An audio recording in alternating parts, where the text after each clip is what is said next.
One of the themes that's dominated my thinking over the last few years has been this idea of the scalability of tech, anything digital especially. The digital economy has seen growth that has obliterated anything the physical economy, mining, traditional farming industry, has achieved. And while the physical economy may have grown, I don't know, perhaps by 3 or 4% a year since the early 1990s, the digital economy has gone from almost nothing to become probably the biggest economy on the planet. Will the physical world ever make a comeback or even a catch-up? And my go-to statistic to illustrate the rapid growth and the current dominance of technology is that in 1990, the three biggest companies in Silicon Valley had a combined market cap of $36 billion. Today, the three biggest, Facebook, Google and Apple, have a combined market cap of around $4.5 trillion. That's over 100 times bigger. Trademarks, software companies, intellectual property, data, this is where the value is. In fact, data is described as the new real estate. When I was a kid, I don't think data even existed, certainly not in the way that it does now. And even money itself has gone digital. Only about 3% of money globally actually exists in physical form. Bitcoin, measured by market cap at least, is the 13th biggest currency in the world. It didn't even exist 15 years ago. And the key to this rapid growth is scalability. A digital product can be endlessly and instantly copied. I can design a fantastic app once, upload it to the App Store, and it can be downloaded a million times. If Google can get some groovy new feature in its search engine right, then once implemented, it's almost infinitely scalable. But let's say I design a fantastic washing machine. It takes much longer to get this washing machine to the world. The fabrication, the distribution, they're all tricky. And perhaps most difficult of all is the burden of regulation in the physical economy, particularly as you attempt to have goods start crossing national borders. And by contrast, the economy of the internet is almost borderless. The digital space, or certainly the areas where the innovation is largely unregulated because it's all new. How do you regulate something that hasn't been invented? And so digital escapes the ties of regulation that curb the growth of the tangible economy. And then, because of the extraordinary speed of growth in digital, there is the potential for investors to make far quicker returns on their investment. And so the digital economy attracts the most capital, the most talent, and so on. So with that in mind, let's talk about metals. Now, you don't get much more tangible than metal. Mining is in many ways the most analog industry there is. It's the very opposite of the dynamic digital world. A geologist is studying rock formations that took thousands of years to take shape and will take probably decades to mine. And even compared to the production of other commodities, mining is slow. To take an oil or a gas field from discovery production might be possible in a couple of years. A farmer can get a new crop to market in maybe a year or just over. To build a mine takes 10. Metals are a very different beast, and yet they underpin everything we do. Who would want to go into mining? It is a horrible business. Geologists have to go to some of the most unwelcoming and dangerous places on Earth, from the freezing frontiers of the Arctic to the darkest depths of war-torn Africa. And that's before they even know if they've discovered anything. I'll give you an example. At a grade of 4.5%, Alpha Min Resources has in Umpapa North probably the richest tin mine in the world. If it was a software company, developers from everywhere would want to work for it. And yet one of Alpha Min's biggest problems is attracting talent. Why? The Kivu province in the Democratic Republic of Congo, where it's located, has got a reputation for both conflict and Ebola.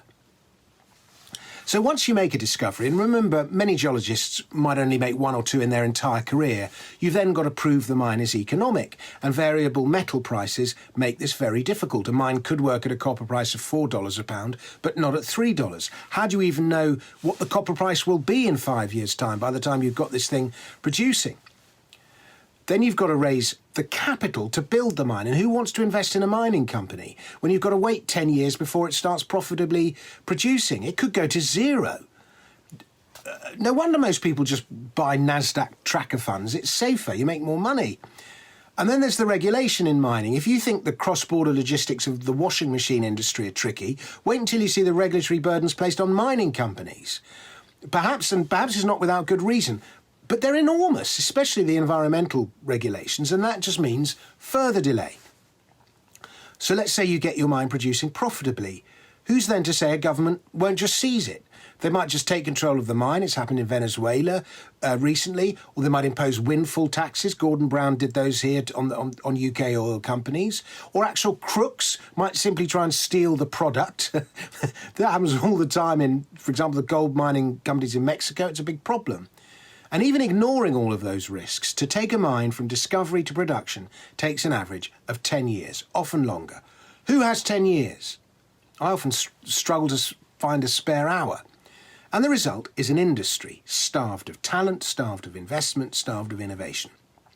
Yet the metal it produces underpins everything we do.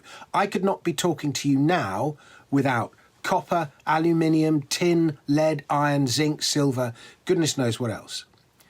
Now, mining got a huge wake-up call in the 2000s, and billions of dollars of investment went into metals, buoyed up by the prospect of this huge Chinese infrastructure spend. And some of that investment did result in new discoveries and new mines, but much of it resulted in nothing. We spent the money, we explored, we developed, but the mine won't work at today's prices.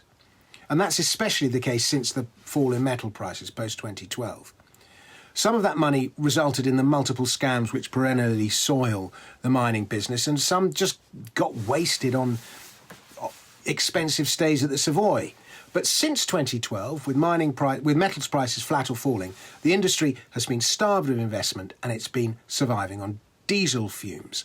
But something changed last year. Never mind the impact COVID has had on supply chains, it's the great accelerator. Stuff that was going to happen anyway has been brought forward, and metal prices have been rising ever since last March. I've spent a lot of time on the phone this past week to metals traders, dealers, and you might not think so, for example, to look at the gold price, but at the precious end of the market, physical bullion dealers are reporting unprecedented demand. The biggest American dealer has seen its turnover go from 651 million to 1.5 billion to 3 billion in just the past 3 years. There's a similar story in Germany. At the base end of the market, talking to one trader from the floor of the London Metals Exchange, he describes this bull market as way bigger than what we saw in the noughties. He says he's been there since the 90s. He's never seen anything like it. Tin, copper, there's no excess stock in the concentrate markets.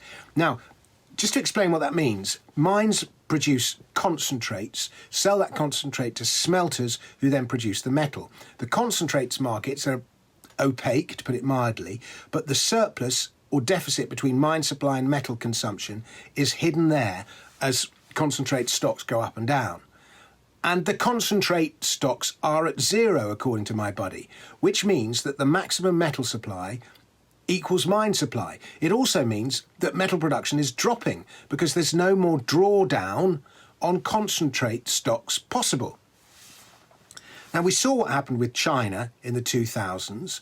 A plethora of other countries want similar economic growth. America's infrastructure needs rebuilding. Increasingly, interventionist governments the world over are getting involved in infrastructure spending of one kind or of another to make themselves popular and secure their re-election. And we talk about the rise of the Asian middle class. It hasn't finished.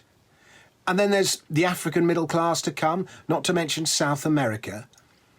And large mining companies have relied on acquisition rather than discovery.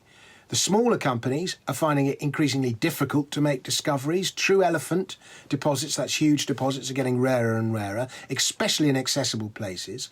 And the quality of the grade is falling. And the bottom line is this: there is not enough metal. There hasn't been enough metal for a long time because there has not been enough investment. Why? The money has all gone into scalable tech. There is one thing that will solve all of this: higher metal prices. And I rather suspect that the bull markets we've seen in the past year are just the start. We might well now be seeing the physical economy starting to make a comeback. Never underestimate tech. But those are my thoughts. Thanks very much for watching. Please subscribe to my channel, and I'll be back with another video very soon.